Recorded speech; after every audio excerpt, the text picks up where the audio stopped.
নমস্কার বন্ধুরা, মানসীর কিচেনে সবাইকে স্বাগত জানিয়ে আজকে আমি একটা আচারের রেসিপি আপনাদের সাথে শেয়ার করব। ধনেপাতার আচার। জানি ধনেপাতার চাটনি অনেকেই অনেক রকমভাবে বানিয়ে থাকেন, কিন্তু আজকে আপনারা বিশ্বাস করুন, আজকে আমি যেভাবে বানিয়েছি এটা খাওয়ার পর আপনারা কিন্তু এর স্বাদ ভুলতে পারবেন না। বারবার ধনেপাতার চাটনি বানিয়ে খেতে চাইবেন। আর একটা 5 টাকার আটি দিয়ে সারা সপ্তাহ মানে 7 দিনের ধনেপাতার আচার বানিয়ে খেতে পারবেন মাত্র 5 টাকার একটা আটি দিয়ে। দেখুন, 5 টাকার একটা এরকম আমি ধনেপাতার আটি কিনে এনেছি। আর এটাকে এখন আমি ভালো করে দেখে নিচ্ছি যাতে অনেক রকমের ঘাস বা রকমের শাক এর মধ্যে থেকে থাকে, সেগুলোকে একটু আলাদা করে নিতে হবে। মানে একটু বেছে নিতে হবে যাতে অন্য কোনো শাক বা ঘাস না এর মধ্যে থেকে থাকে। সেগুলো একটু দেখে নিয়ে নোংরাগুলোকে পরিষ্কার করে নিয়ে এইভাবে গোড়াগুলোকে আমি আলাদা করে দিচ্ছি। গোড়াগুলোকে আলাদা করে ফেলে দিচ্ছি আর এইভাবে কেটে কেটে একটা সাইডে রাখছি। দেখুন, আর একটু ভালো করে দেখে নিচ্ছি যাতে কোনো রকমের অন্য কিছু শাক বা ঘাস না চলে যায় এর মধ্যে। তো যাই হোক, এইভাবে আমি সব ধনেপাতাগুলোকে কেটে নিচ্ছি। আর আমাদের স্টেটে ছাড়া নানা রকম চাটনি খাওয়ার বা আচার খাওয়ার চল আছে, রুটির সাথে, পরোটার সাথে বা ভাতের সাথে অন্য অন্য স্টেটেও। তো সেই রকমই এখন যেহেতু ফ্রেশ ধনেপাতা বাজারে প্রচুর পরিমাণে পাওয়া যাচ্ছে আর দামটাও যথেষ্ট কমে গেছে, এই ধনেপাতা কিন্তু অন্য সিজনে প্রচুর দাম দিয়ে আমাদের কিনতে হয়।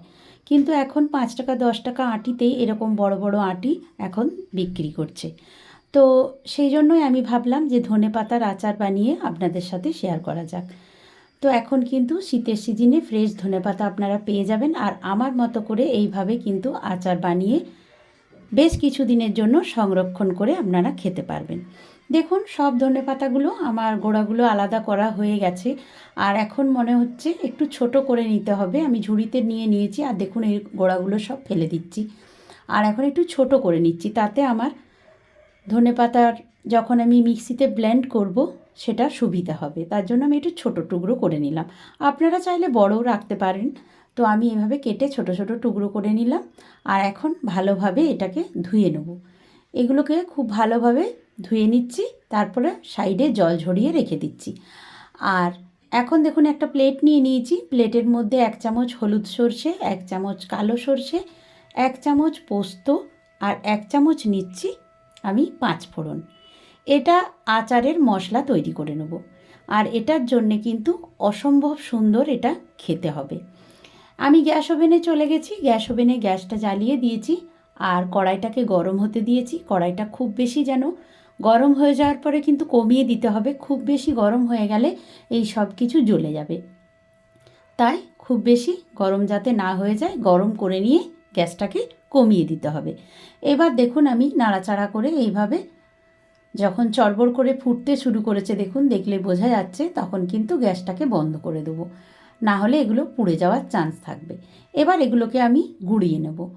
তো যাই হোক, এখন আমি কড়াইটা বসিয়ে দিয়েছি আবারও।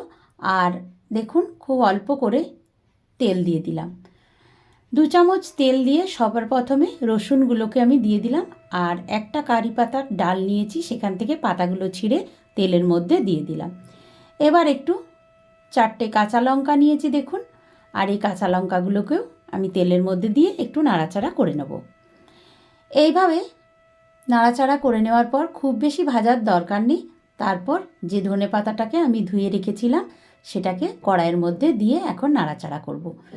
আর খেয়াল রাখতে হবে এই ধনেপাতার মধ্যে কোনো রকমেই যেন জল না থাকে, তাহলে আচারটা কিন্তু নষ্ট হয়ে যাবে। তাই এইভাবে নাড়াচাড়া করে তেলের মধ্যে ভেজে নেব যাতে একেবারেই জলটা শুকিয়ে যায় কড়াইয়ের মধ্যে। একেবারেই জল দেওয়া যাবে না এই ধনেপাতার আচারে। তো দেখুন, এইভাবে নাড়াচাড়া করতে করতে আমার ধনেপাতাগুলো অনেকটাই কমে যাচ্ছে। ভাজা ভাজা করে নিচ্ছি। আর যেহেতু এগুলো শাকের মতো, তাই ধনেপাতা বা যে কোনো শাক আমরা ভাজার সময়তে খুবই কমে যায়, তাই অনেকটাই কমে গেল। দেখুন, এইভাবে নাড়াচাড়া করে যতটা জল বেরোচ্ছে সেটাকেও কিন্তু আমি শুকিয়ে নেব। এখন জলটা সম্পূর্ণ শুকিয়ে গেছে, দেখলে বোঝা যাচ্ছে। আর এবার আরও কিছুক্ষণ আমি নাড়াচাড়া করে ভালোভাবে শুকিয়ে নিয়ে এটাকে ঠান্ডা হওয়া পর্যন্ত অপেক্ষা করে তারপর ব্লেন্ডারে আমি নিয়ে নিচ্ছি। এবার এটাকে ঠান্ডা হয়ে গেলে তারপর কিন্তু আমি ব্লেন্ড করব। দেখুন সম্পূর্ণ ধনেপাতা, লঙ্কা আর রসুন যেগুলো দিয়ে আমি ভেজেছিলাম সবটাই তুলে নিলাম। এটাকে ঠান্ডা হওয়া পর্যন্ত অপেক্ষা করে এটাকে ভালোভাবে আমি ব্লেন্ড করে নেব। তবে দেখুন খুব বেশি মিহি পেস্ট করার দরকার নেই, আর এতে কিন্তু জল ছাড়াই পেস্টটা করতে হবে। এখানে কিন্তু ভুলেও জল দেবেন না। এবার ওই কড়াইয়ে দেখুন আমি 3 চামচের মতো সর্ষের তেল দিয়ে দিলাম। আর এটা অবশ্যই সর্ষের তেলে বানাবেন, তাহলেই খেতে বেশি ভালো লাগবে। আর একটা শুকনো লঙ্কা আমি ফাটিয়ে দিয়ে দিলাম, আর কিছুটা রসুন কিমা করে রেখেছিলাম সেটাকেও এর মধ্যে দিয়ে দিলাম। যেহেতু আমি কম পরিমাণে বানিয়েছি তাই সব কিছুই কম কম নিয়েছি। আপনারা যদি বেশি পরিমাণে বানান তাহলে কিন্তু রসুন বা যে কোনো উপকরণ এর মধ্যে নিয়েছি আমি, এগুলো একটু বেশি বাড়িয়ে নেবেন। এবার দেখুন ব্লেন্ড করে রাখা ধনেপাতাটা আমি এর মধ্যে দিয়ে ভাজা ভাজা করতে থাকছি। এটা কিন্তু নাড়াচাড়া করতে করতে দেখবেন তেল ছেড়ে আসবে, ততক্ষণ পর্যন্ত এটাকে নাড়াচাড়া করতে হবে।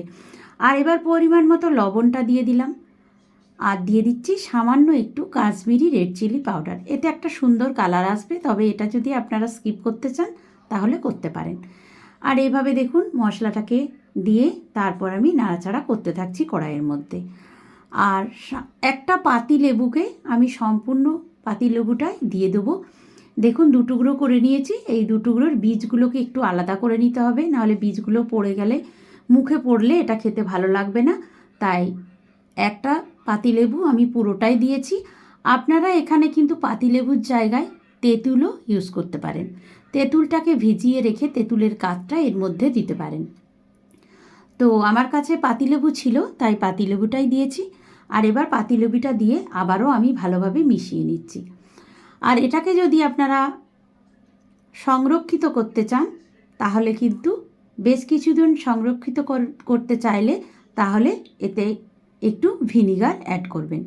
তো এখানে আমি ছোট্ট চামচের 1 চামচ চিনি দিয়ে দিলাম। এটা কিন্তু মিষ্টি হবে না, মিষ্টির জন্য দিলাম না, এটা টেস্টের ব্যালেন্সটা অসাধারণ হবে, সেই জন্যই আমি সামান্য একটু চিনি দিলাম। তবে আপনারা চাইলে চিনিটা একদম স্কিপ করে দিতেও পারেন।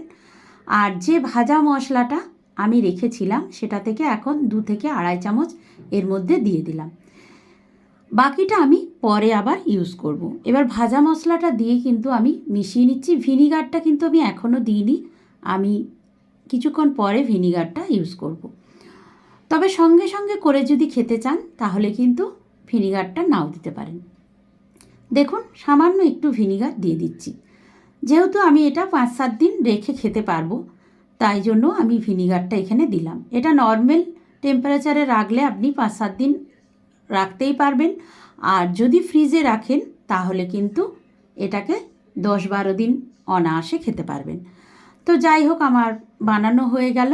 এবার ওপর থেকে আমি আরও কাঁচা সর্ষের তেল এর মধ্যে দিয়ে দিলাম। যেভাবে আমরা আমের আচারে বা যে কোনো লঙ্কার আচারে তেল দিয়ে দিয়ে আমরা রাখি সারা বছরই খেতে থাকি, সেরকম কিন্তু এতেও তেল শেষ হয়ে গেলে আপনারা কাঁচা তেল অ্যাড করে দিতে পারেন। আর যে বাকি মশলাটা ছিল সেটাও কিন্তু এর মধ্যে দিয়ে দিলাম। এবার খুব ভালোভাবে মিশিয়ে দিচ্ছি, আর মিশিয়ে নিয়ে এটাকে সাইড করে নিচ্ছি। বাকি মশলাটা পরে দেওয়ার কারণ যে সুন্দর ফ্লেভারটা এতে বজায় থাকবে, তাই পরে আমি আরও একটু বাকি মশলা দিয়ে দিলাম। আর সামান্য একটু নুনটা কম হয়েছিল মনে হলো, তাই আবারও একটু নুনটা দিয়ে দিলাম। আর আরেকবার আমি ভালোভাবে মিশিয়ে নিচ্ছি। এরকম যদি চটপাটা একটা আচার থাকে তাহলে রুটি, পরোটা, ভাত আপনারা যে কোনো কিছুর সঙ্গেই কিন্তু সার্ভ করতে পারেন। আর এটা খেতে অসম্ভব টেস্টি হয়। আমার মতো করে আমার রেসিপিটিকে ফলো করে অবশ্যই একবার বানাবেন, আর তাহলেই বুঝতে পারবেন। আর আমাকে কমেন্ট করে জানাবেন আপনাদের রেসিপিটা কেমন লাগলো। ভালো লাগলে বন্ধুবান্ধবদের সাথে, আত্মীয় পরিজনদের সাথে এটাকে শেয়ার করে দেবেন। প্রচুর প্রচুর শেয়ার করে সবাইকে বানাবার সুযোগ করে দেবেন। আর দেখুন আমি তো গরম ভাতের সাথে এনজয় করছি, আপনারাও এনজয় করুন। ভালো থাকবেন, সুস্থ থাকবেন।